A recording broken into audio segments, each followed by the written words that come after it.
Olympic ফুটবলে গতরাতে মাঠে নেমেছিল ডি গ্রুপে এশিয়ার জায়ান্ট জাপান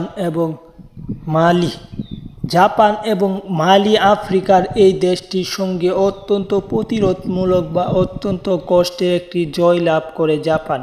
ম্যাচের প্রথম থেকে শেষ পর্যন্ত দুই দলের তেমন পার্থক্য ছিল না, শুধু একটি গোলের পার্থক্যই ম্যাচটি জয়লাভ করে জাপান। 1-0 গোলের ব্যবধানে জিতে কোয়ার্টার ফাইনালে যাওয়ার স্বপ্ন টিকিয়ে রেখেছে এশিয়ার জায়ান্টরা।